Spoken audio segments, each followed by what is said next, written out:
Yeah, this is Designations Info Night. We do this every couple months as a good way to talk about the program, introduce a lot of the concepts of designation, what the experience is like of coming here. How many of you guys are this is your first real exposure to information about designation? Cool. Anybody already applied to the program? Okay, good. This is definitely like the best place to do it. Over here on this side of the room is Josh and Kristen. They are two of our current designers in residence, which means they graduate from the program. Josh is actually, he came to one of these info nights, and that's how he initially decided to join designation, I'm assuming. So he can attest to how useful this thing is. We'll have other folks on the program, other designers who are currently going through it, come in and out probably to grab water and stuff and hang out. That's our workspace over there. Just follow the trail of Post-its. That's where you'll find us. Over here we have Courtney, who's our admissions director. She is also recording this and keeping an eye on the streaming channel and everything. And I'm Mike Josie, I'm the president of designation. So we want to start by just talking about a little bit about, for the folks here, the folks who are remote, a little bit about some of the faces of this program so far. We've graduated, I think, 493 designers in the last 4.5 years. And these are a few of them. Melvin came from Memphis. He was doing charter school administration and founding charter schools. Came to the UI track here, and now he's working in St. Louis at a company called Unigroup as a UX designer. Jane was an art therapist. She also graduated from UNC Chapel Hill a few years ago and did the UX track, and now she's working at a company, consultancy called ZS Associates up in Evanston. This is Abigail. Abigail came to us from doing social media and project management, I believe, and did the UX track and is now a UX designer at Allstate. She was previously working at United Airlines after graduation. This is Audrey, came to us from LA. She was doing, what was she doing? I believe also social media and marketing. She's been working at a couple of product companies in LA since then. Currently, she's at a place called NeoGov, which does is a product around voting and information about government. This is Damla. Damla came from Istanbul, and she returned there after the program. She did the UI track. She's now working at a company called eFabrica, which is, I believe, a consultancy out there. We have quite a number of students, designers in the program coming from other countries, which is very exciting. They're able to return back to whatever state, city, country they're from and be able to get a job as a designer there. This is Jeremy from the New York area, who's actually working in DC in architecture before he came to designation. And now he's at a company called Moments. They just got acquired by Verizon. You may have read that in the news. So he is working on some products that will help out Verizon. And these are a bunch of folks. These were all the UI track designers from one particular cohort a couple years ago. Tom, Brian, Rob, Tanya, Kelly, and Irene. I will probably blank on at least one person's background, but Tom was a graphic designer, print designer. Brian did graphic design for the entertainment industry out in LA. Rob was doing motion design in Boston. Tanya was working for Jewish student communities, college communities. Kelly was doing development, I believe, and Irene was a high school teacher, and she made arts and crafts and sold them through eBay. I'm sorry, Etsy. And they are all now UI designers in various places. Tom has worked at Walmart Labs. He's now at E-Trade. Brian is a freelancer working on his own. Rob is at a place called Slalom. He was previously at Jibo in Boston, which was a product design company for robots. Tanya is at Motorola Solutions. Kelly is now at Sprout Social. And Irene is at Table XI and previously worked at Nelson Cash. So there is a lot of more stories that we could tell you, hundreds and hundreds more stories about the people who come through designation. All of them have something in common, which is they were interested in changing the entire arc of their lives. Everything about their career, everything about their experience, sometimes going to a new city, coming to a new environment, but for the most part, really changing their lives in big ways. And a big part about being in UX or being in UI is that it is not a completely different experience from the one you had previously if you were doing anything as a professional, or if you were a student in a college program or grad program. It is not about changing completely. It's about taking what you've learned in this program and combining it with what you've done in your previous life, and being able to be something more than what you are today. Everybody who graduates from designation, who's a UX or UI designer, talks about how they're able to use their experiences from before designation as a part of their daily life. And that's really, really exciting for us to be able to offer them a lot of different tools. Speaking of which, designation is not we talk about the difference between boot camps and designation. You've heard of probably other design boot camps, other programs that are out there. They're really the place to learn design tools. And they say that if you learn the tool, you can get the job. And that is absolutely not the case. It's not anywhere near close to what the story looks like. So we are all about a lifelong learning experience, being able to get the skills and the experiences you need, not just the tools, but everything that surrounds that to really begin a lifetime of learning. Being a UX or a UI designer is about learning all the time, learning facts, learning experiences, learning about people you've never met before, and empathizing with them. So there's a lot that goes on in a career of design about continuing to learn. So here's where we really kick that into high gear, if that's not something that you're currently doing as a professional today. 99.8% of this experience is design. We say that we are a design program. Everything that you'll read and learn about designation is focused on design. But the broader concept of what we do here is about communication. Design is just one form of communication, and communication is also verbal and written and interpersonal, and it's about understanding lots and lots of things beyond creating a thing. So that's really a really important thing to remember about this program. Also, we are challenging as hell. That is the program that everybody signs up for here. It's to smoosh a 1-year or 2-year program into 6 months, and 3 months of that is virtual, 3 months of that is in person. So it is very difficult, and it's incredibly difficult, incredibly challenging for a lot of people who come through it. But we are not hard for the sake of being hard. We don't just create this curriculum and this experience for it to be difficult. We do it so that it's rewarding. And reward is something that's earned. It's something that you feel proud of to have actually gotten to the point where you deserve it and you're able to really do something with it. That's what we're really after, is that rewarding experience here. A few more things I told you about our program headquarters over there. That's our home base, and that's, if you come to designation, that's where you live. I mean, you have an actual home, hopefully, but basically you are in this room for 11, 12 hours a day, 6 days a week, sometimes a 7th, and we make it so that it's an environment that is definitely welcoming.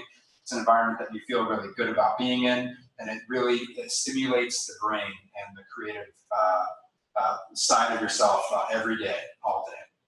We're very much team-centered. From the day you come into designation to the day you leave it, you're a part of a team.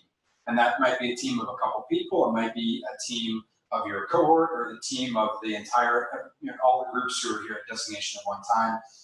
And it's really important to learn how to be part of a team, an effective part of a team. And that really is a big element of the communication that is developed here, the experiences, learning how to really work together, because everything that you are as a designer after this program is team-centered. You will always be part of a team, whether that's a team of designers or a team of people where you're the only designer.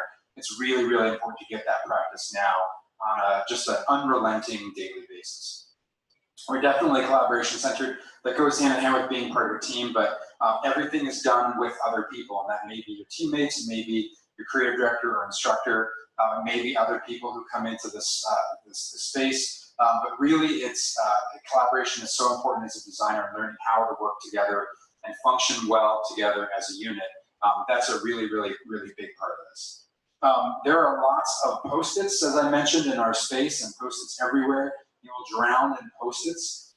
And the Post-its themselves are not that important. What's important is what Post-its capture, and those are little tiny pieces of data. That's data about your users, data about other experiences that are out there, data that you collect in interviews or in tests or observations, and you have to be able to synthesize that data really effectively. So there will be dozens and hundreds of these data points that you have to be able to figure out what to do with and be able to create an action that comes out of those individual pieces. We're very much about feedback here. Feedback is the best possible way to grow as a designer, so that's a huge part of the designation experience. You'll always get feedback from your instructor, creative director, designer in residence, teammates, other people who come through, and you will hear feedback and constructive criticism about your work so much that hopefully that is an empowering feeling and not one that feels overwhelming. But we're also reflection centered. There's always time and there's a lot of space here. We work to go off on your own and think about what's going on, because everybody has a different experience when they come through designation. Everybody has a different experience about becoming a designer and changing the arc of their career. So there's a lot of time that we ask people to go off on their own and think about what's going on, think about how to process what they're going through in their brains. Journaling is a big part of this, and journaling is not, dear diary, today I ate cookie, it was good, love me. It's about what did I learn today and how did I learn it? If I failed today, how did I learn from this experience that I'll never make that same mistake again? It goes deeper than just the facts and it really captures the insight. So we really want people to tap into that and be able to understand how they think, how they grow. And if you're somebody who is already really good at that, that's excellent. Design gets much closer as a career if that's something you already practice. We are definitely celebration centered. We have a lot of activities where we're together, graduations, other celebratory events where we all get together and do something fun. But even on a daily basis, there are tiny victories that we want people to celebrate. We want people to be happy when they've had a really good or a really challenging presentation or client meeting or whatever, a good breakthrough in their process, and take a little moment to jump for joy. That's really, really valuable to be able to do that. Finally, we are a dog-friendly office. I don't know if there's a level of friendliness beyond friendly when it comes to dogs, but we're there, like dog-obsessed maybe. And that's been a big change to the experience, of the in-person experience here. We have several dogs who just sort of wander in and out of our room. They're not strays or anything, they belong to people, but it's really fun to just slip down and there's a dog hanging out. There's a lot of other dogs out here and we work in different offices. Maybe if we're lucky, we'll see the big giant poodle who hangs around in Winston. But that's been a big part of our experience here, is to have some friendly faces around who really love us. This is our team of everybody who's a designation. We've just been joined by Aaron, who's our CEO. We also have a number of other folks who weren't able to make it tonight. Jancy made a cameo at the beginning of this. I think she grabbed the cookie and left, which is okay. So we are a relatively small team, and this means that at every stage of the program, you get highly individualized, highly focused attention. So everybody, as you're going through, from Courtney, who talks with you as you apply to the program, as you do an interview, Sarah, somebody that you interact with on a daily basis if you follow designation, our social media channels, communicate with us that way. And then on through every phase of the program, we have James doing Design Essentials, several virtual phase instructors, and then the in-person phase experience folks, and then our leadership here, Aaron and myself. So we are really happy to be working with designation. A lot of us have been here for a year to, 5 years now, I think. So it's been really great to see the program evolve and be a big part of that experience, and work with people like you who came to us interested in changing their careers and came out of it as designers who've now been working for a while. Before we get into the different phases of the program, I want to talk about some of the other overall experiences of designation here, and a few of our guiding principles that we practice every day. And these are ones that we expect all of our designers in our program to also practice. Empathy is such a big one. Empathy is the designer's primary weapon, and it really allows, there are so many tools that grow empathy and allow people to practice empathy on different levels, but that's how we design for people, is when we understand them, really, really effectively. So everything we do here is really gained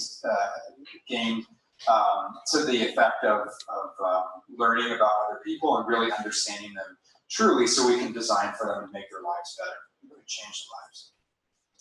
Discovery is a big thing. We want people to be excited about what's happening in the design profession through blogs, through Medium, through social media, through videos and YouTube, everything that's out in the world there. We also encourage people to share things they find that maybe have nothing to do with design, but they're just inspiring, they're fun, they're interesting. They help give people that push to continue to improve themselves. So that's a big part of the experience, is staying active in the design industry and staying aware of what's happening so that we can all improve as designers. Resiliency is really hard. Resiliency means failure. Failure is an unavoidable part of this experience. Everybody fails at least once, and that thing might be a tiny mistake, and it might be something massive, something that's just huge. But again, the point of failure is to always learn something from that and say, whatever that came of this, I'm going to change my process and change the way I work so that I can never make the same mistake again. So that's always an opportunity to learn something new about yourself or your users or anybody else, and that's why it's a really valuable part of this experience. Iteration, we practice something called MVP, building here, minimum viable product. That means that the thing can't be perfect. Anybody here comes from a graphic design background where you had to have perfection at every stage and really make sure your thing was just perfect and everything was kerned right. That doesn't fly in the product design world. It means that you create a thing and you release it and you get feedback and you continue improving it and you continue getting feedback on it and releasing it and you get feedback on it over and over and over again until it's a really, really great thing. And that's something that we practice on a daily basis here and ask people to get comfortable with it. Flexibility means that not just as far as failure goes and challenges there, but it means having to pivot to change your design process. It means making a change when needed, when your team needs it, when the users need it, and being okay with that change, that there's always more that you can gain from maybe changing your perspective a little bit. And ambiguity, we say the phrase, it depends here so much that it really angers the people who are going through the program because we won't give you a straight answer. We won't say yes or no or correct or wrong. For a lot of things, we'll say it depends because there's option A and option B and sometimes option C, and there are many decisions that come out of that first decision. So we want people to use the process of weighing the options that are in front of them and really choosing the one that's going to be the most advantageous in the short term and the long term. And that's just really, really an important part of this experience. A few tools that we use here, we use a lot of traditional design tools, Illustrator, Photoshop. Further into the digital design world, or Sketch, Axure, we have some prototyping tools like Proto.io and Envision. Those really help to illustrate concepts and layouts and screens that people are creating. Principal is great for showing animations if you're showing ways that people want to move through a particular product that you're designing. We use a lot of collaboration tools like Google Drive, Slides, Keynote, PowerPoint. Email, of course, Google Calendar, nobody can live without that here.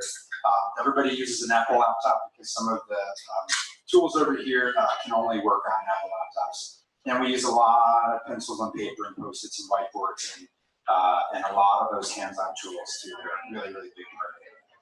Before talking about the different phases of the program, does anybody have any questions so far? Okay. Cool, well, we'll get into it here. So, as I mentioned, there's 3 months of the program is virtual and 3 months is in person. That's a little bit about what this looks like, and we're going to talk about these in greater detail. The first 12 weeks are 2 phases, the Design Essentials phase and the virtual phase. Again, I'll talk about those in greater detail in a second. But that's really where you learn how to design. You learn all the tools and the skills, you take those skills and you turn them into a process where you build, using those tools, you build a particular product, you go through that process from start to finish. But you're learning the basics of how to design. And the next 9 weeks is the experience of how to be a designer. And that's a very different experience from designing. It's learning how to, it's really all about the soft skills at this point and about taking your process and deconstructing it, making sure that you know the individual process that needs to be done at that particular time.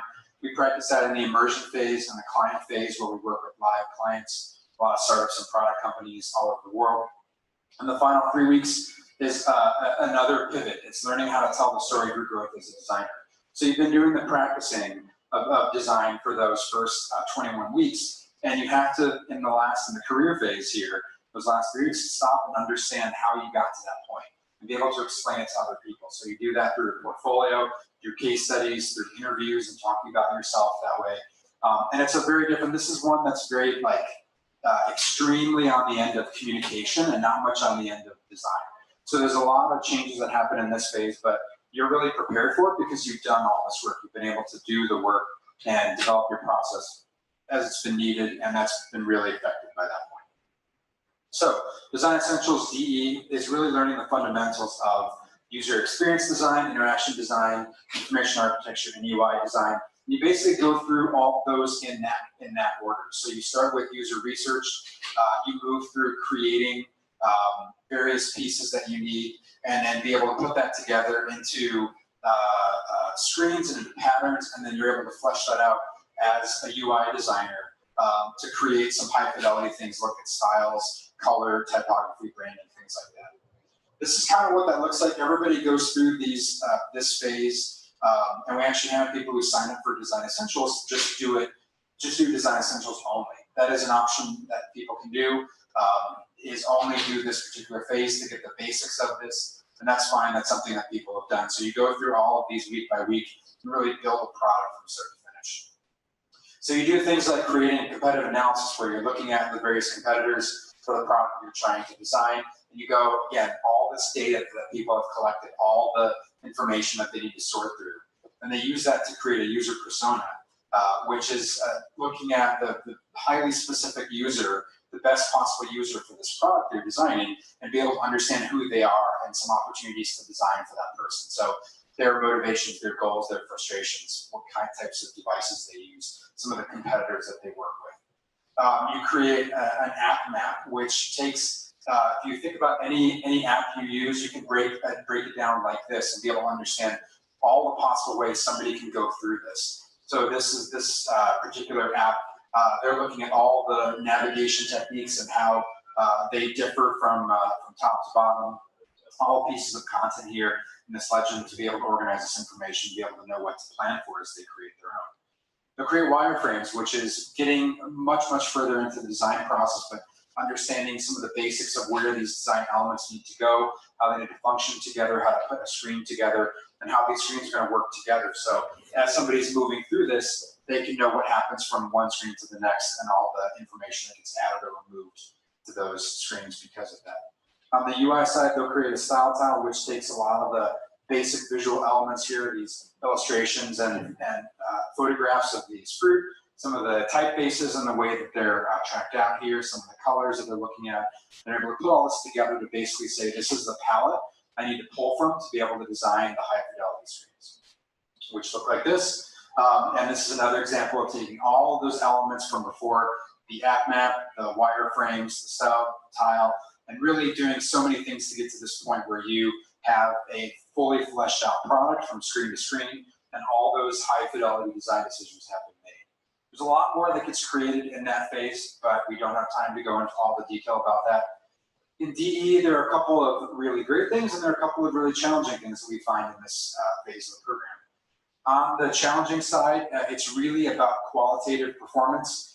We really need people to understand how they work as designers and how they create what they create. It's really not about grades or passing or failing, even though that's a part of the experience. We need people to understand that that's a big part of the design process, and it's not a yes or no, check or uncheck box type of situation.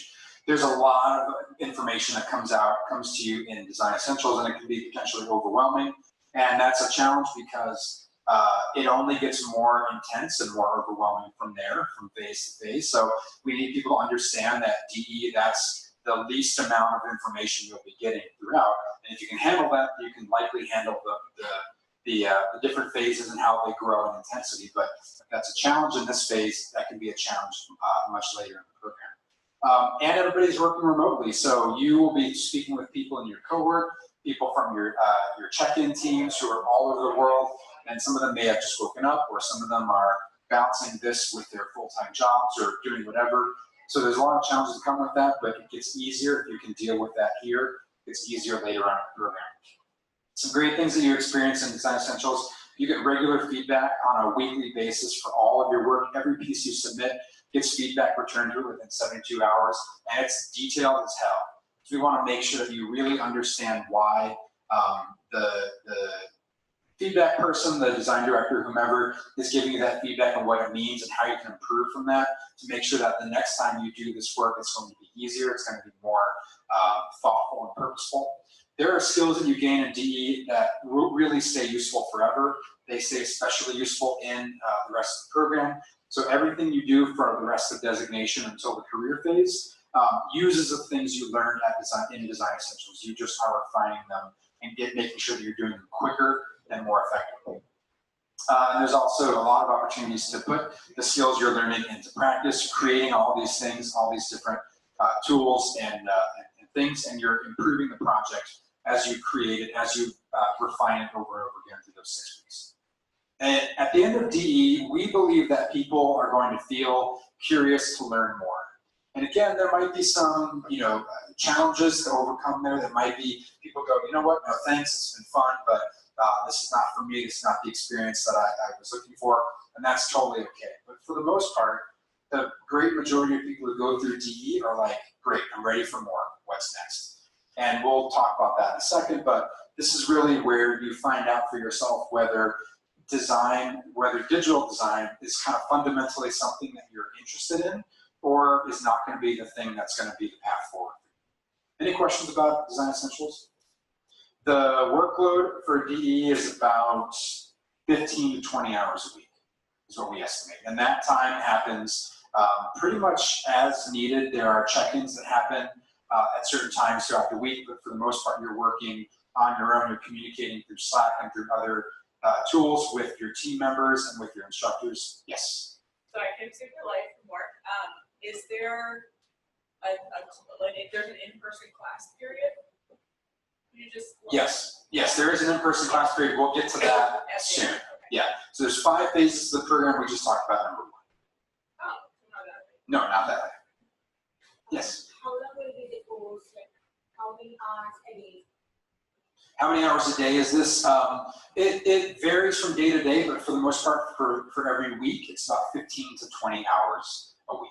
So that might be 2 or 3 hours a day. It might be sometimes less, maybe sometimes more, but something like that. Probably here. Any other questions? I'm repeating them. We'll get to you guys in a second. I'm repeating them for that, so the folks at home can be aware that they probably can't hear you, so I'm just going to repeat them. Yeah, in the back. For someone who has been experienced, it's possible to test out? No. The question is it possible to test out of Design Essentials? The answer is no. We allowed people to do this in the past. Designers went to the program to do this in the past, but we found they were missing either some really important elements of that. Maybe they were stronger on the UX side or the UI side, and they missed a lot of the fundamentals there. But they also missed a really important opportunity to get to know the people in their cohort, get to know the program, and have a lot of information about just the basics of the designation experience. So that is not, it can be very easy for people who are pretty familiar with design, and that's good. That means it's a good refresher. They'll get more tools. They'll be able to practice their leadership skills for the people around them, that sort of thing. Yes, ma'am? You had a list of different software that you use throughout the program, Yes. Illustrator, et cetera. For this Design Essentials, are we required to purchase certain software, and do we know how much it's going to run just ahead of time for budgeting, things like that? Yes, you do. You will have to buy certain pieces of software in Design Essentials. I believe that's the Adobe Creative Suite, Sketch, maybe Marvel and Envision, yeah. So there are a few of them. For all of those, we offer discounts, or the companies offer discounts. The Adobe Creative Suite, for example, is like half off. You get the student rate if you show that you've been accepted to designation. Sketch, I think, is half off. There are other ones that you get a year for free, Envision and gosh, what's the other one? Action. Optimal Workshop. Acture is pretty cheap. So we have tons of discounts. And you find that out pretty quickly, but you do have to, invest a little bit at the beginning to be able to get, up to speed with everything that's needed. But there are, I think in the virtual phase, you have to add additional tools to that, like Envision. So you're prepared for that. Everybody has definitely gone through that. We pass along information in our community Slack channels, for example. Your instructors have been through this many times, so they'll be able to tell you exactly when you need to buy a certain piece of software. Any other questions? Thank you all for those questions. I really appreciate that. It's very useful. We will cover any additional questions from the streaming folks at the end of it. We're not able to check the window right now, but we absolutely will at the end of this. So streaming folks, thank you very much. Keep the questions coming in that window or be able to ask them at the end. We look forward to answering those questions for you. So the second phase of the program gets into the virtual phase. We call it virtual phase here, and that's again weeks 7 through 12 of the program. The virtual phase builds from design essentials, so it really looks at proficiency. It's not just an introduction, but it's proficiency with the industry standard software and best practices. So there's a lot more information that's covered here. You can see people go deeper into Illustrator, Photoshop, Acture, certain pieces of software there, but go deeper with lots of design instruction and a lot of pieces of creating a product. So you just basically you learn the world around what you learned in design essentials, and that's really a good experience to build from and really get into this. So it kind of looks like this. We separate out between UX and UI folks at the end of design essentials. If we decide to continue, you need to select one track, either UX or UI. You've gotten exposure to both by that point. So this is what the UX side looks like from week to week. Again, it builds on itself. So you start with the research, go into strategy, information architecture, wireframing, testing, and making sure that you have time to improve what you were doing in earlier weeks. So you create things like a task flow where you understand how in greater detail how somebody needs to move through your product. And you create a journey map where you're looking at how a particular user, maybe the prototypical user, goes through her day, goes through their day, understands opportunities for your product, understands frustrations that they might have, understands really good parts of their day, and allows you to make really informed, educated guesses about how and where this product should be used in this user's life. You create another user flow. You'll create paper prototypes. These are clickable where you actually write these out, draw them by hand, scan them in, take a picture of them, and take them into a program where you can tap these just like a regular product and are able to find your way through this and be able to show how somebody moves through this. You'll create low-fidelity wireframes where nothing in here looks even remotely presentable, but you're making decisions about how this needs to function, decisions about where information should go. So it's really, really basic. You're just working things out here. And again, you're going to show people this, even if it looks really, really, not that good. It's really valuable to get that feedback from people and then be able to refine it. You'll do a heuristic evaluation where you look at your product and you actually measure it on a bunch of different areas here. How does a user control this product? What is the design? What's the aesthetic of this? What's the status of this product?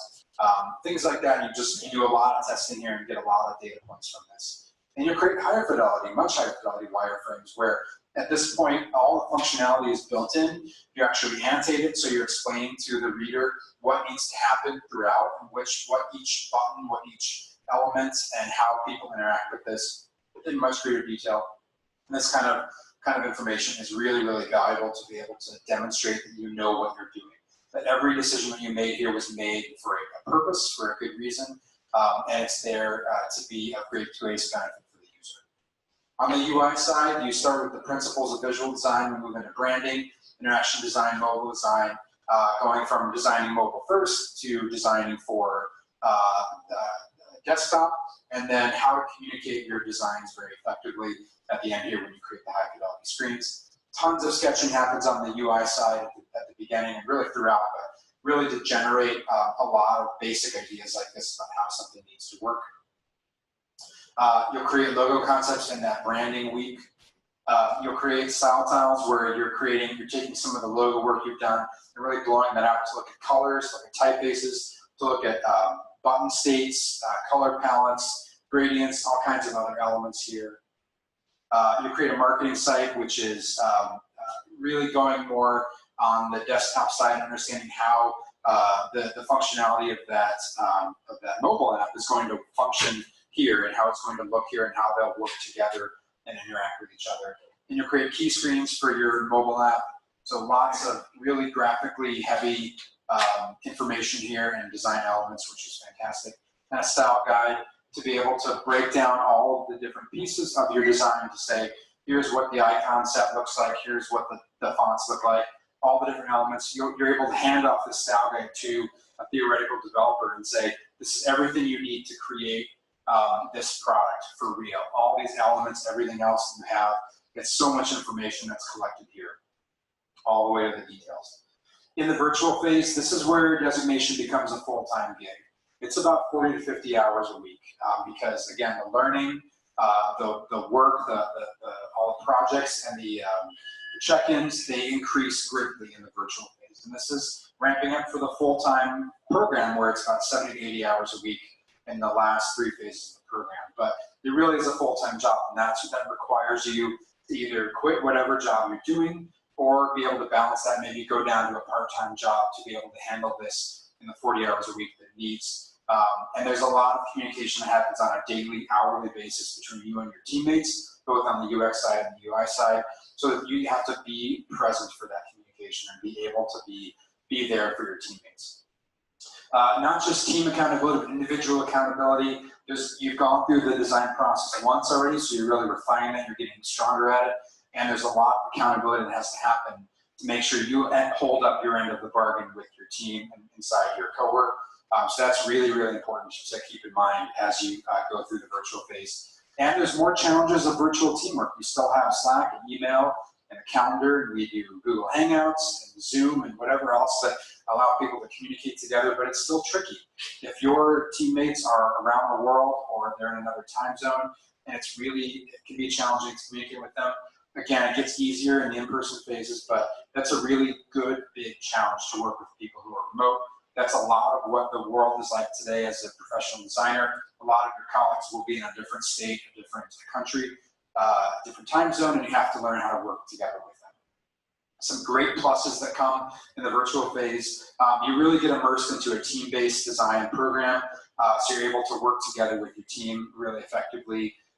You have scheduled check-ins with your instructors and with teaching assistants, and then you present your final work to a panel of professionals, so especially the UXers at the end.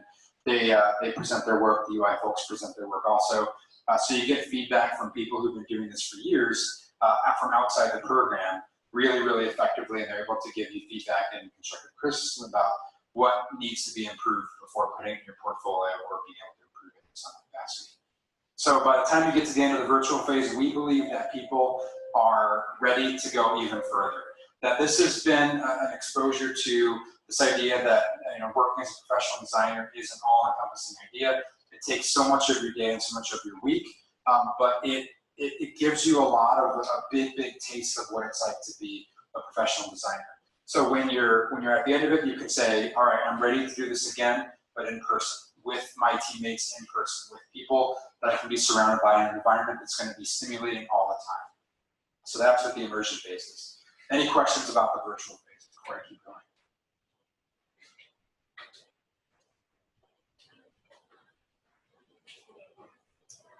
Yes. After the virtual phase, do we work on project? No, in the virtual phase, you are working on a project. So you work on a project in every phase.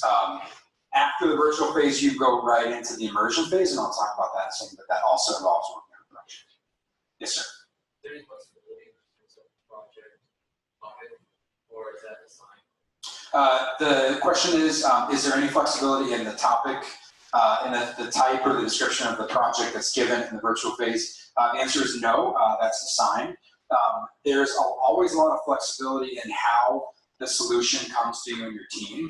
In fact, especially on the UX side, depending on the research that you do, there's so many different ways you can take that.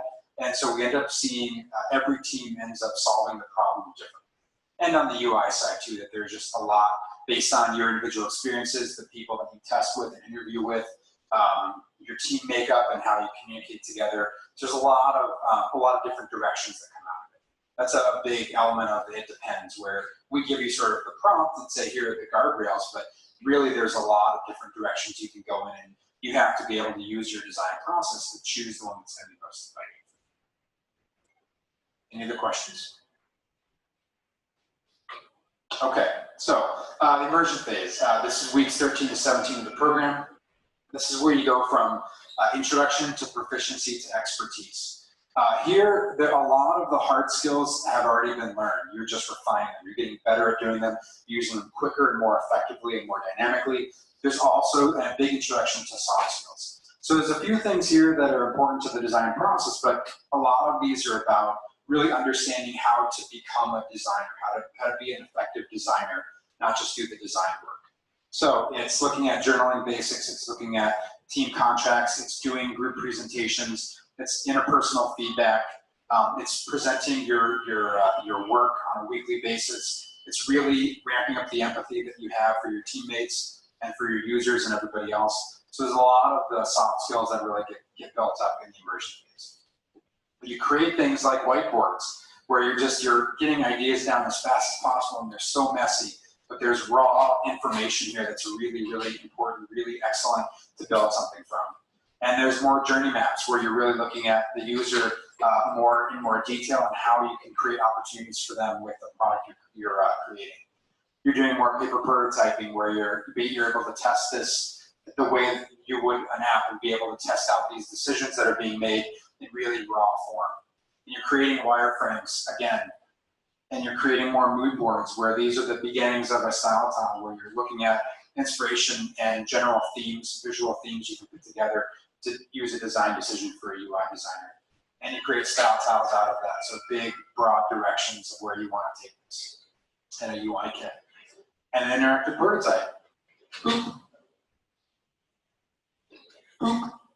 So again, these are not too many things that are different from what I showed in the virtual phase slides and the design essential slides. These are a lot of the same things, a lot of the same products, and you create a lot of the same experiences because you're doing it faster, you're doing it better, you're doing it more thoroughly, you're doing it, hopefully it's easier by this point. You're doing it with a different team, with a different creative director for a different prompt, and a different project, and a different set of users. So there's a lot that changes from phase to phase, but really you're just getting better at using the tools. You're getting better at developing this process and deploying this process as needed. And that's really exciting because when you don't need to learn, spend so much brain power learning something new, but you're refining it, you can focus on other areas, and that's where the soft skills come in. And you create a big final design system like this. So there's a lot that kind of goes forward about what happens in the process, and you're able to continually refine this process over and over again. And that's really cool. So a few of the challenges that come from the immersion phase, especially for you streaming folks who aren't here in Chicago, when you move to Chicago, if you have to move to Chicago, there are some challenges about this, namely winter, which is 7 or 8 months of the year. We're right downtown here. Getting here, especially from the suburbs, can be really tricky. But there are a lot of challenges that come from coming to Chicago, coming to an environment like this. Even if you do live in Chicago, changing your routine every day, getting here on time, being able to come here, and living in this environment, being a big part of this environment. In the immersion phase, team communication is the most important thing to make sure that you're all on the same page, that you're working together, and being good communicators together, because the accountability there is just off the charts. And again, this is a 70 to 80 hour work week. So every day, we expect you to be here from 10 a.m. to 9 p.m., Monday through Saturday. Sundays are optional. It's how you work together with your team. You can do it remotely or whatever, but that's a 70+ hour week at a minimum. If you're doing anything less than that, chances are the work you're turning in is not going to be that strong. The effectiveness that you have as a team member, as a designer, is not going to be that great. So we know from, again, 32, 33 cohorts now, and 4.5 years of this, that it requires a 70+ hour work week. So we make sure to fill it and make sure that you get the most out of that experience. On the plus side, you get so much experience now in doing user testing and interviews. You had experience doing that in the virtual phase, but now it really matters more. The project prompt that we have for the immersion phase is always for a nonprofit or for good or a community organization. We work for the Newberry Library, AHA Chicago, Invest Africa. Who else? There's been others. Project Adoptable, which fosters dogs. So we love being able to work with a community organization. We're doing a project now for WeWork, helping out folks who want to volunteer their time. And it's really great to be able to give a purpose. So we work with these organizations, and they are part of this process. They come in to do interviews and come in to do tests. They come in at the end of the presentation period to get presented to and to give feedback on the viability of the work that you've done for them. So we love being able to provide that. It's a great step up from doing a mock project or working for a client that doesn't really exist in reality. And then at the end of every week, for those 5 weeks of the immersion phase, you'll do a weekly presentation where you present all the work you've done that week and you get significant detailed feedback on that work. Every person, every team does this every single week, so you get an enormous amount of feedback to really drastically improve your work and your presentation over and over again. So at the end of this phase, when you present to a panel of guest critics, who are product designers and UX and UI designers from different companies in Chicago, you really can do that really, really effectively. And you can feel comfortable staying in front of a room and presenting your work, which can be very difficult for a lot of people. You can speak about your work with real authority and real grace. And that's an awesome thing to be able to get that rep over and over again. So at the end of the immersion phase, you've had these experiences. You had design essentials and virtual and immersion. And by this point, you will be exhausted. You will feel strengthened. We believe you'll feel strengthened by all the teams that you're on. Your individual project team you've been working with for 5 weeks, the team of the UX designers or UI designers around you, the team of being on the entire cohort, the team of being part of designation, the in-person experience here with the other cohorts that are in the phase, in the space here. And there's a lot of really great strength that comes out of that. So you get the weekend off and you move right into the client phase. Any questions about the immersion phase before we continue? Yes. So that hours, the 10 to 9 p.m. Yes. Is that because we're meeting with clients that need to come in after 6 p.m.? So the 10 a.m. to 9 p.m., the reason for those hours, we do a lot of workshops primarily, and those workshops happen at 10 a.m., they happen at 11, 1, 4 o'clock.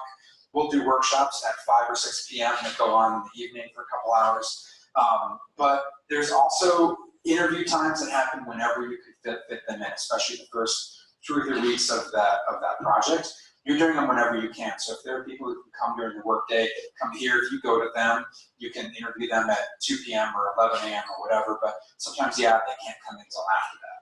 So if you're in a workshop or you're interviewing or testing or in a conversation, getting feedback from somebody, you're not really actively working. So we need to build in time for that active work. And that's usually where the evening comes from. If you look at, we work here, this is normal. There's nobody over here, so it's really quiet. There's no dogs either, which kind of sucks. But it's really quiet in here and allows people to really focus for several hours. And 9 p.m. is our guideline for that. Like sometimes teams go much later and they're able to get on any trains, that are needed here, catch a cab, whatever. But that time is really valuable, especially for like pure work time. Would you agree, Byron, Chris? I would agree. All right. It's moving target. Yeah. There's a lot of different things that happen, especially in the immersion phase. Again, those workshops happen at various times. A lot of activities where you kind of have to be ready to like go at any given time, but we also want that time to be able to allow you to just straight up work for several hours. Any other questions about the immersion phase? Yeah. Do you have an assessment of when someone's ready to interview to go out and get a job? How does that move? Do we have an assessment about when somebody is ready to get a job after designation? Yeah. How do you know if someone's ready? We'll get to that phase in a second. The career phase is the final phase of the program, and that's a big one, a big part of preparing people to have the tools that are ready. But a big part of the immersion phase, as I mentioned, those weekly sprint review presentations, that's a big part of being prepared to interview. It's just being able to talk about your work, being able to defend your decisions, to explain your decisions, talk about where things might have gone wrong, understand how you're able to change those mistakes to make them better, to get to the end of that project where it's really effective and it's the best possible work you can do, and it looks great and it functions well and it's very purposeful. That's a big part of the interview process, just being ready to be able to talk about your work. So those skills do build over time, and you're gaining when you can use a program like Sketch really effectively, you can do it without thinking. That's another part of being pretty ready for a design job, because they'll expect you to start using Sketch or a program that's very like it on your first day of being a professional designer. So they want you to hit the ground running, and this whole program is really to get you to that point. Everybody to that point, whether you're a UX designer or a UI designer. Any other questions? Okay, so the client phase switches gears a little bit, and it's a 4-week process here. Client phase is real problems for real business stakeholders. So in this case, you're really working for actual clients. These are startup companies, these are product companies, they're startup founders, other people who they have something they're trying to get off the ground, something they want to put out in the world. So there's not that much new things that are being learned in the client phase. It's really about focusing your attention on creating this work for other people, for companies and products that are really going to need it. So again, these are very the same things that you've seen in earlier phases. Affinity diagrams, creating user personas, looking at design principles, creating high fidelity wireframes that now have added color because you want to understand how color is a big part of this product. You're creating prototypes and how people move through these. Creating style tiles again, creating UI kits, creating key screens, creating style guides where you're actually going in as a UI designer and looking pixel by pixel how a developer is going to actually create this and code this. A lot of this stuff is the same that it's been in every other phase. There's not that much new that you're creating here, but you're doing it for a company that actually exists. And that's a big deal. You're putting something out there in the world. And it adds some pressure here in this second challenge. There's a lot of pressure of working for a real client. They're putting money and time and team and competitive advantage and a marketplace advantage and lots of things in your care to create the best possible version of their product. And taking what may exist as a really not that great product, maybe the minimum viable product or something that's not even there yet, just an idea, and giving life to it. So every decision has to be made with purpose, with care, with the users in mind and the client in mind, and all those other decisions that they're putting in your hands. So there's some pressure there, but hopefully you've gone through this design process over and over and over again 3 times now, that you feel good about creating this work for this real client. That adds a layer of complexity for sure, because occasionally a client will go to China for 2 weeks and not email. Maybe they will change the entire direction of their company. They'll change their mission statement a couple of times while you're working together. Or they'll be, a difficult client. They'll say no to everything you create. Those challenges are not fun to go through in person, but they're really, really rewarding because they teach you about what life might be like as a professional designer. And they'll teach you that not everything goes super smoothly. So how you roll with those punches, how you deal with those challenges and make pivots where needed, that's a huge thing to learn. And that's a really valuable thing when you're interviewing for a job and you want to be able to talk about that experience. It does mean that you apply your skills to products that truly need them. There's a lot of heinous design out there. We all know it. We all see those products, those apps, those websites, some of those tools, and they just need so much love. And it's great to be able to take something that probably functions well, but just does not look or engage users really effectively or doesn't reach their users effectively. It's great to be able to do something that's going to really make a difference.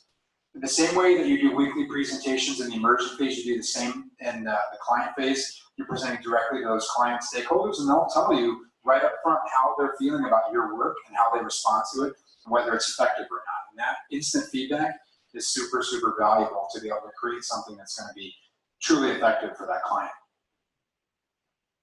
Because it's a real client, a real product, there's a real strong likelihood that you're going to create something that actually gets developed and produced by the client in the future. And that may not be the immediate future, the next few weeks after this phase, but it may be a few months from now as they put the finishing touches on their site or whatever.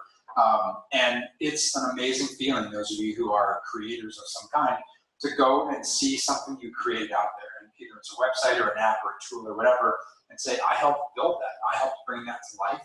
That's a great feeling that every designer gets to feel over and over again in their career. And that's something that we want you to feel at designation too. So by the end of the client phase, by the end of these 4 weeks, you feel really, really experienced in not just knowing those skills, but applying them to a really effective purpose for a really good reason for somebody, again, who really, really needs it. There's a lot of information about the client phase that we can talk about. This is just a list of the over 200, I think, clients we've worked with. A lot of these you've never heard of. A lot of these I've never heard of before, because these are products. These are products that are getting off the ground. This is the first version or the second version of their product. These are startups that are really small. They're one person or 4 people or 10 people because they want to give birth to this thing that they believe in, this product that's going to change the marketplace. So we work with so many different types of companies here of all sizes. And it's just really great to be able to work with them and give them what they need to succeed as a client. We work with several types of clients. Again, these are early stage minimum viable products who need those MVPs validated and defined. Work with products that exist already, they're out there in the world, but they need to be tested further. They need to understand who their users are. They need refinements, or in some cases, complete overhauls. And then we work with existing products that are looking to evolve or expand their functionality. So maybe they have a B2C site and they want a B2B site. Maybe they have an app and they want a marketing site. Maybe they want to build a different module or something. So there's a lot of ways that they can expand their footprint. And we help them with that making design decisions based on what already exists for them. In case anybody here has a product or knows anybody who has a product who would want to work with designation designers or teams, designation.io/RFP is the form you fill out to become a client. We have our career director contact them very quickly and a big conversation to understand whether there's a lot of viability for that product. Any questions about the client phase?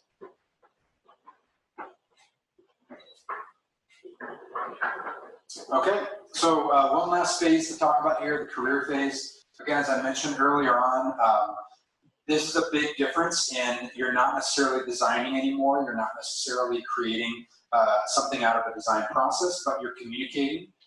And it's really about writing and verbally communicating your growth as a designer. So the career phase is really about being effective to get to the goals you've set for yourself. Everybody has a career in mind. They have an idea of what they want to do as a designer. And sometimes that's really fleshed out, and it's really visible, and sometimes it's really not. And it's something that you need this program to understand what you want to do, what you want to be as a designer. So the career phase helps you get those more effective, get those more figured out, and you're able to use those, use the tools that you'll learn in this phase to be able to get them to those goals. So a lot of different things that are picked up in this phase: creating a portfolio site, doing case studies, using LinkedIn effectively, interview best practices, having a panel of alums come by and talk about their experiences as professionals, a few things that happen during this phase. But there's a lot that happens with documenting your process. You'd be surprised at how far you can get of taking a photo of yourself pointing at a wall of Post-its. It's really effective to show that you're dealing with data, just as an example. You also write insights into your case studies so you understand, again, how you went through this process, how you learned these things, and what came out of the learning of that step in the process. You look at the entire evolution of this project from start to finish and how these decisions shaped the way this product works. You present key screens to be able to show them and how the final solution ended up. You create a portfolio site that can be just super visually engaging and really effective for getting people to understand your design style and how you work as a professional. You create a resume, which can look like any thousands of different ways, but the point of a resume is to show how you got to this point in your life, in your career, as a designer, as whatever you are before a designer, whatever you are in your spare time, whatever you do for fun, all of it matters and affects who you are coming out of this program.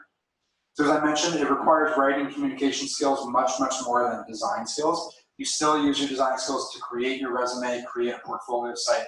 But for the most part, it's a lot of writing and a lot of communicating that way. Career phase moves the fastest of all the phases because it's the shortest, it's 3 weeks.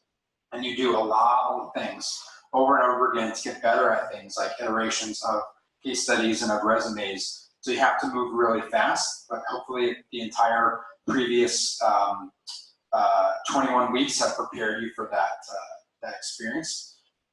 You have your own expectations for your career path, and you have to meet those expectations, and that can be very challenging for some people who have very high expectations about themselves. And we hope that people who have low expectations about themselves can greatly surpass that and to get themselves in a place where they feel really good about where they're going as a professional designer. We do a lot of supplemental activities in the career phase, and those provide important perspectives on jobs out there. So alumni panel, hiring managers panel, we do studio tours, we do mock interviews, you meet with creative recruiters. You do all kinds of things that show you what life is like as a professional designer in many, many different areas. Again, your past professional experiences, whatever you've done before designation, play a huge role in you becoming the designer that you want to be. So anything you've done as a professional, as a student, plays a role in where you're going to go as a designer. And we talk about that at great length to make sure you're comfortable with combining those two sides of your life.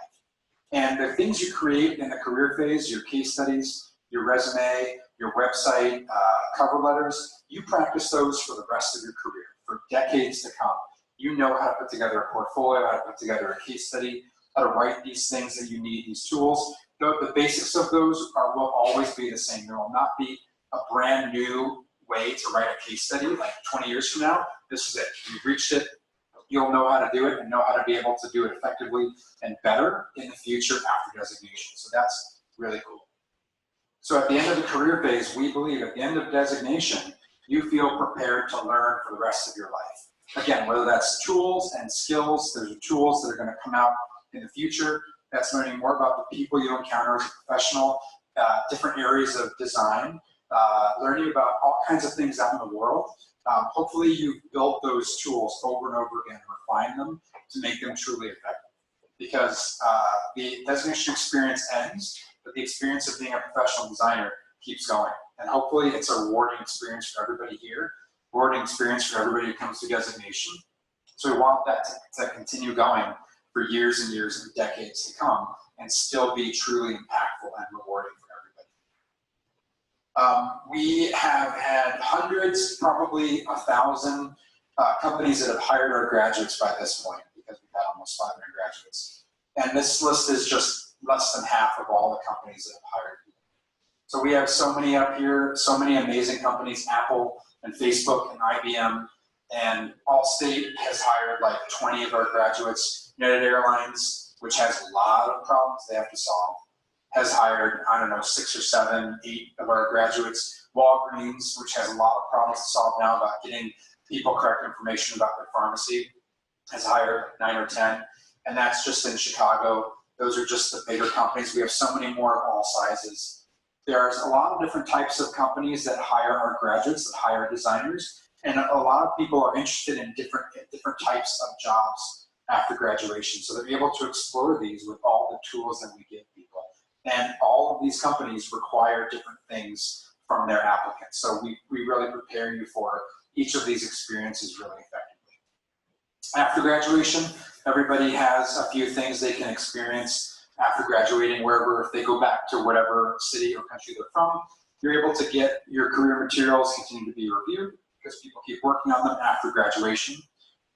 We have a really, really active job board. We post jobs in there that we come across on a daily and hourly basis, jobs all over the world, not just in Chicago. And everybody gets a career mentor who's a professional designer working in that area that they want to work in, that give them really effective mentorship, review their career materials that they've been developing, answer their questions, give them resources, occasionally get them jobs or get them resources for jobs. There's a lot of great things that come from that mentorship, and that's something that has been a part of our program since day one. We have about 150 mentors around the world who our graduates work with one-on-one to help get them that boost and be that bridge between designation and their first job. This is an important caveat that we have to mention here, that if there's a program out there that you're researching that says they can guarantee you a job, they can't. Nobody can guarantee you a job. You have to do so much of the work to be able to find a job yourself.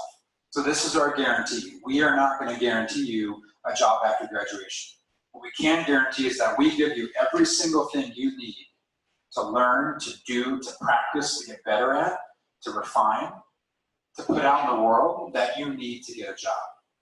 So all the stuff that I showed you from all the slides about every phase of the program, there's an incredible amount that you do and get while you're here, and all of that put together makes you competitive for a job.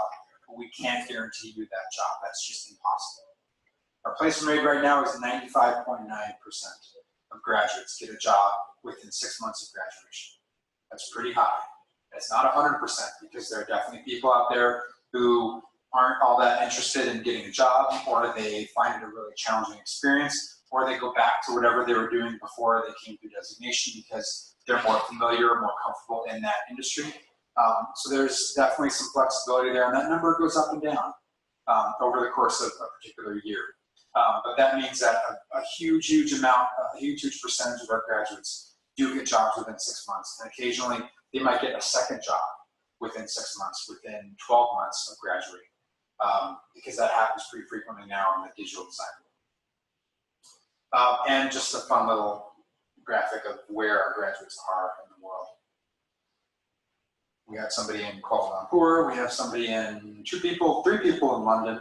Anyway, lots of places all over the world. Does anybody have any questions about the career phase? Yeah.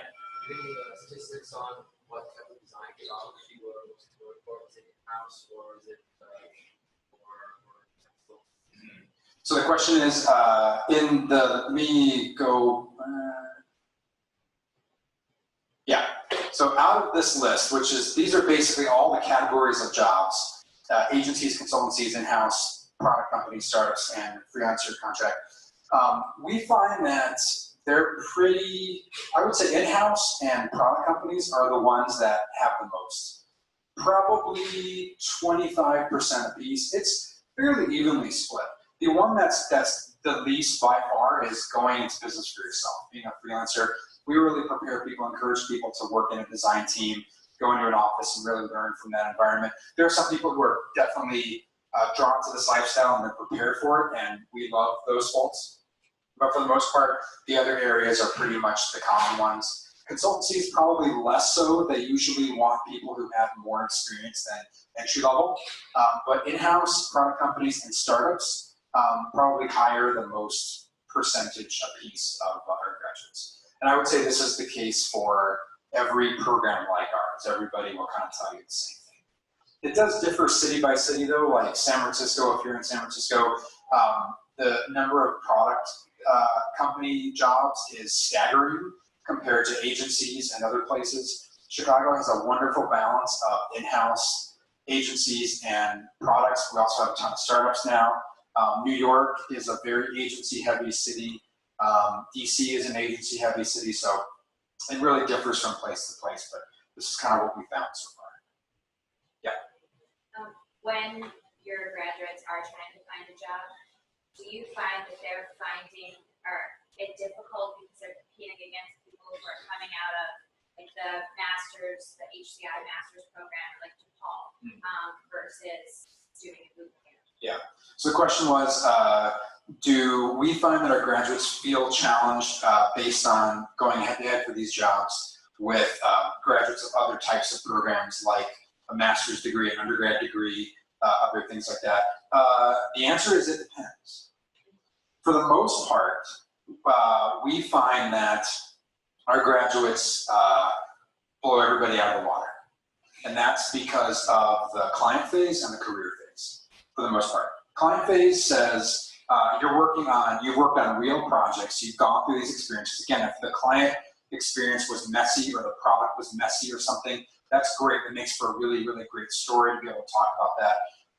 People in an HCI program don't get that experience. The entire year or 2 years they're working towards that degree, it's all theoretical, it's all conceptual.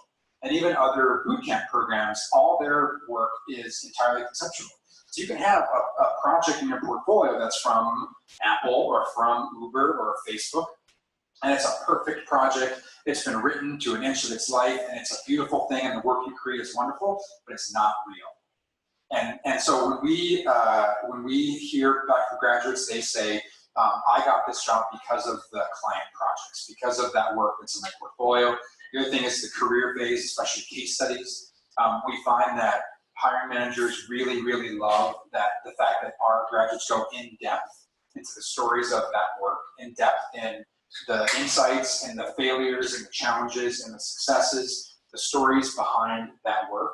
But that's what allows them to say, I know how you think. I know that based on all this stuff, you're going to be a great person in my team. So a resume can be perfect and wonderful and beautiful, but if there's no detail about that story, then they're not. That's much more of an unknown factor. So case studies especially allow them to really understand what that designer does and how they work and how they think and how they grow. And that kind of insight is just amazing. That's what we find. Any other questions? Okay, so a few more slides here that I want to talk about. Just gonna quickly go through. You have to let the animation go on this one. Sorry. Okay.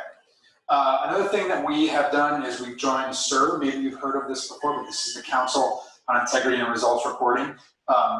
There are a number of programs like ours who have gotten together to say we're going to have a unified set of statistics and of outcomes that we measure our success and placement rate on.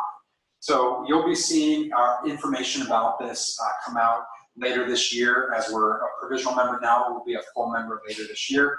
And there you can research this, sir.org. You can see all the programs out there who use this system, use this structure. And it's really effective to be a part of this organization we love. Let's talk about money, everybody's favorite topic. The cost join designation. There are two payments that are made here. The first payment is $1,000, and that's your deposit to join Design Essentials. You pay this in the time between you're accepted in the program and your Design Essentials, your cohort starts. After you complete Design Essentials, you get a bill for $14,800. And that's the remaining balance for the complete program, meaning the full thing together is $15,800 for the total cost of designation.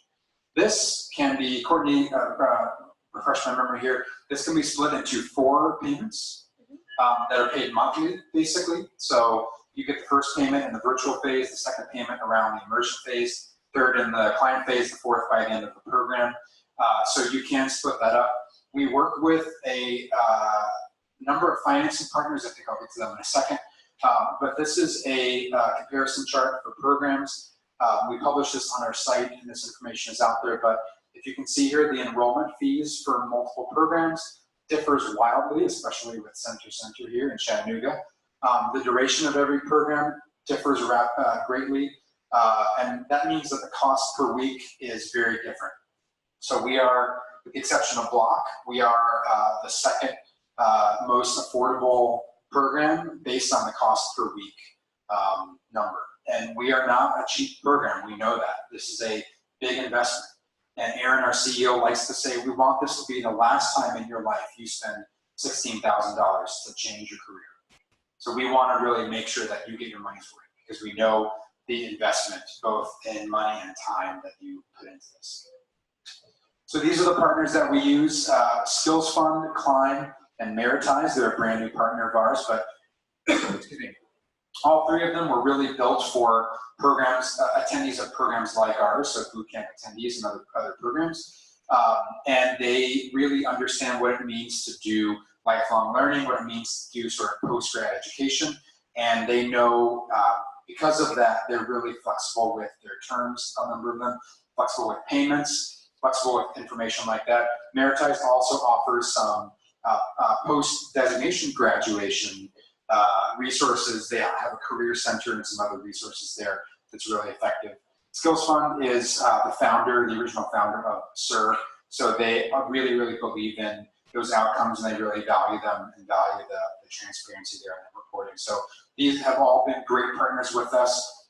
We've had dozens, if not a couple hundred, designers through the program use one of these partners, and they're really, really easy to work with because they're so familiar with designation. Any questions about our financing partners or paying for the program in general? Yes.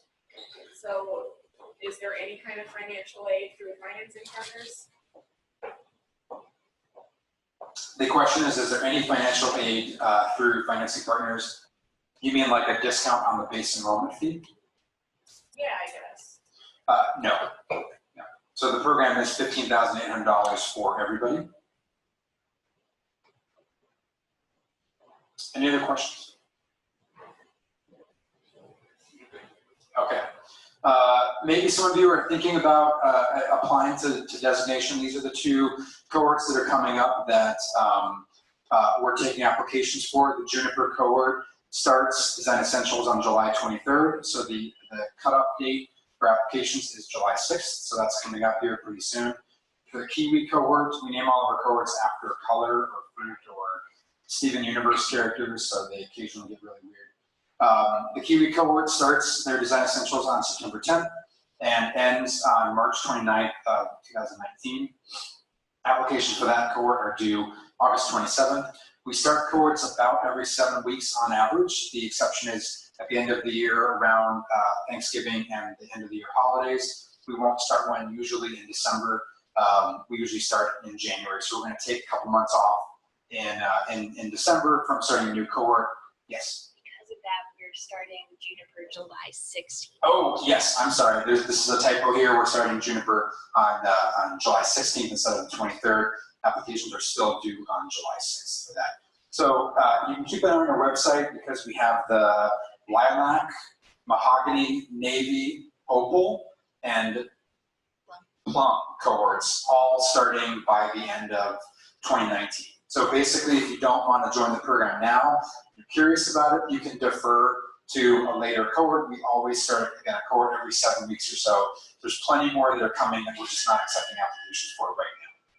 So I did want to mention also that admission to designation is not guaranteed. We accept about 75% of applicants. That number has gone up and down through various parts of the year, but this is kind of what it is currently.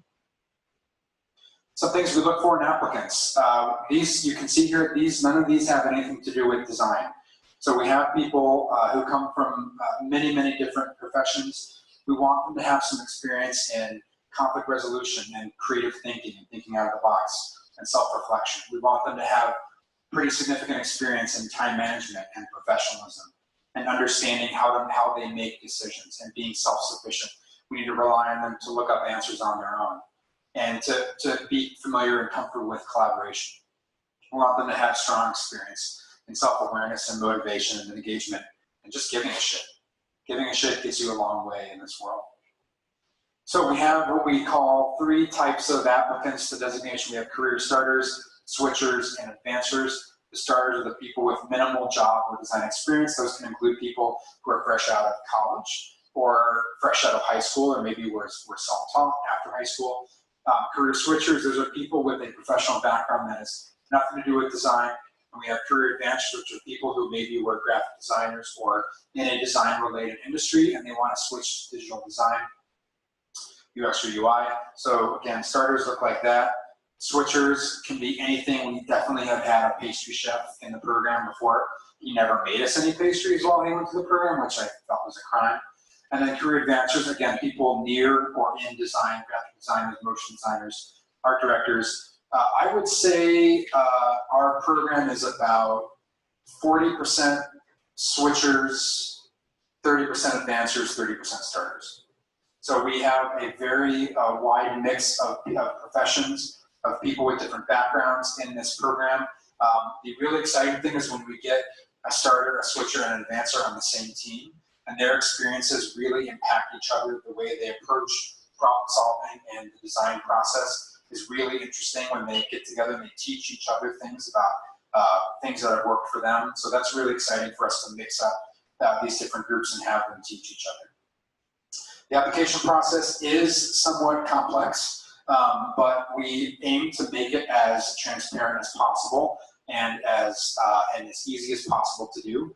So you fill out an application at designation.io/apply. It takes less than 5 minutes, probably more like 45 seconds. We want you to provide basic information like your portfolio site if you have one, a resume if you have one, other pieces of information about yourself that's really basic. Everybody who fills out an application, every single person gets an interview with Courtney or someone else from our admissions team. So every applicant is granted an interview. It means when you apply to the program, you're not on the hook for anything. You're not going to get a bill. You're not going to get anything. All you're going to get is an interview request. So you're not in the program automatically. We are not like other programs that do that. When you apply, they just say, congratulations, you're in, here's a bill. So this interview is where a lot of really good information about who you are comes out, information about the program and about the experience of designation. So we can do that in person here where we work at our headquarters here. or through Google Hangout or through a phone call. We do those interviews all the time virtually. Even if you're down the street or in the suburbs and you don't want to come in, we can do that no problem virtually. So there are 3 outcomes that come from that interview. The first one is if you show strong potential for success, that means you'll most likely be accepted to the program. If you see some potential for success, there's a next step from that. And if we see little potential for success, there's an outcome from that. And those look like this. So when you're accepted to the full program, you are sent paperwork to join your cohort that you've selected and that $1,000 invoice, the thing that holds your seat in that cohort. And you're able to pay the invoice and join Design Essentials. If you show some promise, you're accepted into either self-paced Design Essentials, which is not the full program, but you get access to the Design Essentials curriculum. You can do that at your own pace. So maybe if you really can't spare any hours out of your week, but you want to be a part of it, you want to keep going with your full-time job, you can use self-paced DD and manage that on your own time, finish it on your own time as needed. We may also ask you to complete a design challenge, which is intended to get you thinking about how you solve problems and how you start to address identified problems and do some research. So you have to return that within 5 days, and that demonstrates very critical thinking and communication skills. It is not a design, necessarily a design solution, but just one that is much more about communication. So we really are interested in seeing how you think. So when either of those is finished, we will evaluate your results, and we'll make the decision whether to accept or deny you after one of those happens. If you're denied admission to the full program, that's not the end of the story. You can take what we give you, a reading list and some information, and learn much more about digital design. We want you to immerse yourself in all the resources that are already out there for UX or UI, and do all that. You can come back and reapply in 6 months. Show us that you're interested, you're engaged, you're willing to learn and do more. We would love to have you there. A note about Design Essentials, because it is standalone, it can be standalone. You can do it alone and quit the program after it. You still have to get admitted to the entire program of designation before you decide you want to only do TE by itself. So please remember that going forward. Please contact us if you have more information, you would like more information about the program. That's Courtney@designation.io. You can apply to the program and she'll be contacting you because of that. If you want to work with Designation as a client, you're welcome to contact Dan, our creative director, at designation.io. And then I am Josie at designation.io. If you want to work with a graduate, hire somebody, you know somebody who wants to work with a graduate of Designation, I'd love to talk with them or talk with you. Connect with us. If you've already seen us on these platforms, you know how active we are. We give you a lot of information and images about what life is like at Designation, what life is like as a really engaged designer and somebody who's a part of the design world. On Twitter, we do a lot of posts about resources that are out there and information that's out there, and we love sharing this information with people, connecting with people on these platforms. And then if you'd like to hear directly from graduates, we've got a lot of resources for you. CourseSupport.com and SwitchUp.org are 2 resources that show programs like ours. They allow us to describe what they're like, and they show them for people who are curious to shop around between them. So a big feature of both of those are reviews of the program. CourseSupport has 89 reviews of Designation, and I think a 4.9 star rating. SwitchUp.org also has a 4.85 star rating, and I believe 60 reviews have been posted on there. So there's a lot of reviews from people in the program. They are not sugar-coated. They don't say Designation is wonderful and rainbows appear in my life daily since I went to visit them. They talk about things that have gone awry in their experiences, areas of improvement for Designation, things that we can do better, things that the industry can do better. And that feedback is more valuable for you. It's more valuable for them to post that. We want them to be honest and detailed, and that's what those reviews are. So you can find out a ton of information about the program by going to those sites.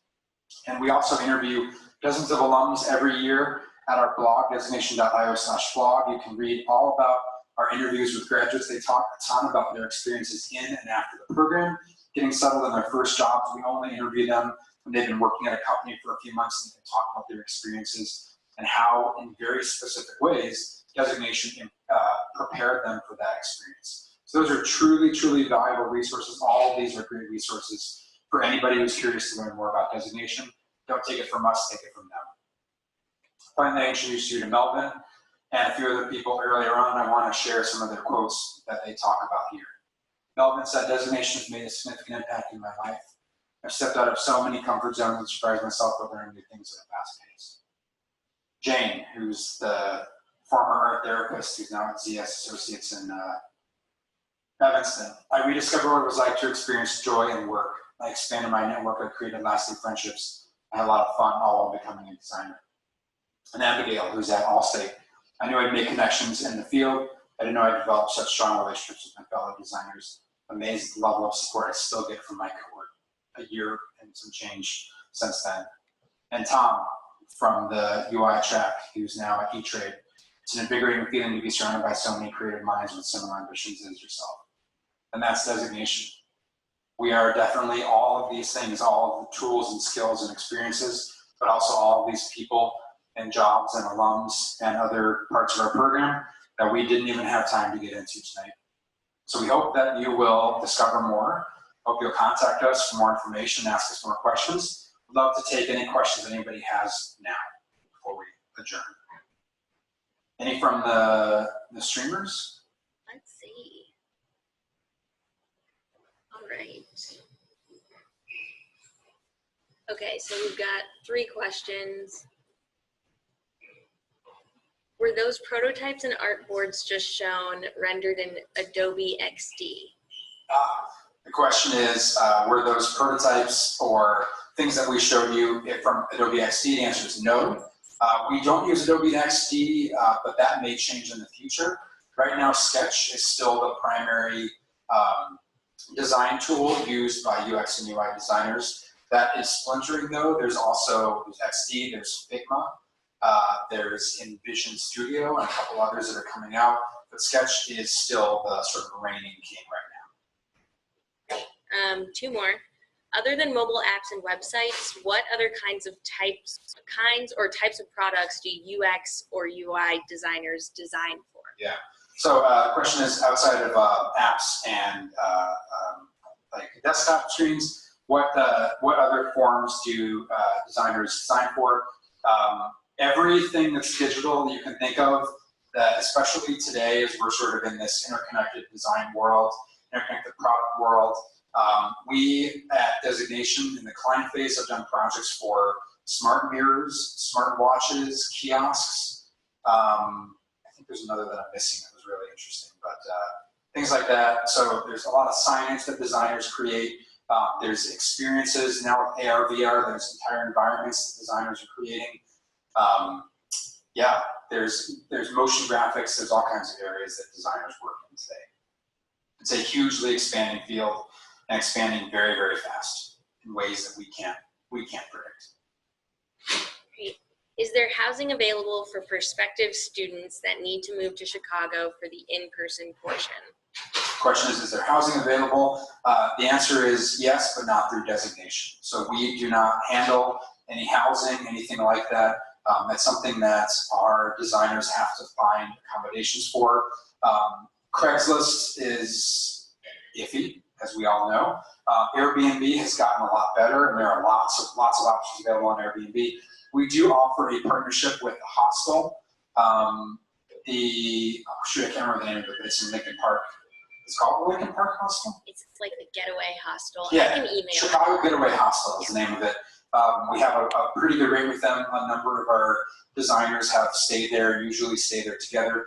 We also get, in the virtual phase, a lot of designers actually decide to live together. They befriend each other in that phase of the program, and they say, well, we're all moving to Chicago together. Let's all split an apartment somewhere, and that can be really valuable. We also have occasional houses from graduates where they keep a room open for a designation person at all times because they know those people need a house in an environment that's going to be welcoming for them. They can come crash at night and on the weekends and be around people who have been to the program before. So lots of options available. Yeah, we've got quite a few more now in the active audience. So if accepted into the program, how would deferral work if scheduling does not work out for an upcoming cohort? Yes, so if that question's around, can you defer to a subsequent cohort if that cohort isn't available at the time that you're applying? And the answer is just working with Courtney, working with our admissions team, where if you've been accepted, you can attend any cohort in the next 6 months. Anything after that is usually not a good thing to come back to, because we improve the curriculum with every cohort.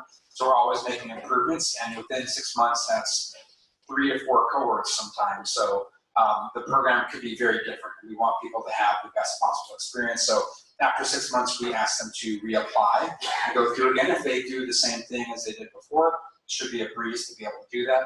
But people can generally just keep Courtney updated on their plans. They can generally defer to one that's 1 or 2 later, 2 or 3 later than the one they're applying for. What advice would you give someone that's wanting to apply for the program who is starting from scratch? No schooling to speak of, no programming, web, graphic design background. What to do with when somebody has 0 experience in design? Google the phrase UX design and start there. Like there's a gigantic world of information that's out there. There are so many amazing designers who have amazing Medium articles and Twitter feeds, and there's articles and publications that are in print and that are online only, and there are newsletters and all kinds of stuff. Just follow that rabbit hole for weeks. Just do every piece of research you can and understand what that looks like. So you can get the basics, the very, very basics of design and of UX research and UX design, interaction design, visual design, UI design, product design, just by like surfing around and finding people's names, the companies they work at, chase down more designers who are connected to them, look at what they've written, what they post on social media. There's just a whole world out there. And also go to our alumni interviews. We ask every designer to talk about things that they're inspired by. So they talk about a lot of articles and publications, TED Talks, other conference talks, things like that that are out there. There's just a world of inspiration and information out there to discover. Great. Is there a way to learn front-end development skill through the program, or is there not enough time? The question is front-end development covered at designation? The answer is no. There's not enough time. That's a whole other professional area that requires pretty fundamentally different skills. So we don't have any time to be able to do that. We do find occasionally that some grads will want to take it upon themselves to learn HTML or CSS. There's a lot of resources that are out there to teach yourself those skills, but that's something that people have to do on their own time outside of this program. Also, we have found out that people who come into our program with some front-end development skills tend to do very well, because they know how their work is going to get translated into whatever platform they know how to code for, which is pretty cool. Any questions in person here before we get back to streaming questions? All right, go ahead, Courtney. Last one for now. Somebody asked, does anyone pursue higher education after this program? Does anybody pursue higher education after designation? Very rarely. And usually we're talking maybe 1 person a year, maybe 2 people a year. That's always a personal choice to be able to do that. I would say that area that they focus on is probably related to design somehow, like an HCI program maybe, or research, ethnography, something like that. Maybe what Carnegie Mellon has a program called like service design, transition design, things like that, that are much more focused, maybe specifically focusing on AR, VR, things like that. So it's very, very rare, but it definitely happens sometimes. Great. Any other questions? Yeah. So what kind of experience do the instructors bring in? What kind of experience do the instructors bring? A lot. So let's see. Going back to DE, James was a developer and designer for like off and on for 10 years before coming here. Jancy has been working for probably 20 years as a UI designer, actually UX UI designer, product designer. She's become like a senior creative director type. Joshua has a lot of research background before coming into design. Adam has been a designer for 10, 15 years. Doug's been a creative director and branding designer for 25 years. Dan has been a designer and developer for like 15 years before doing this. Megan for a couple of years. I've been a designer for 17 years, so quite a lot. Yeah, but it varies in different areas. We are also on staff sort of that combination of career starter, career switcher, career advancer. Some of us came, and you'll see that in the UX and UI profession kind of everywhere, that some people really came from that design track and some people were in something very, very different. They just sort of ended up in design, which is very cool. Any other questions? Any streaming questions? No, that's it so far. That's it. Okay, well, that is the end. And this is Bernadette, who's one of our office dogs. We thank you very much for being here. We'll stick around for a little bit in case anybody has any questions or wants to talk about anything. Streaming folks, thanks so much for tuning in. We really appreciate it. And thank you all for coming tonight. We'll see you soon.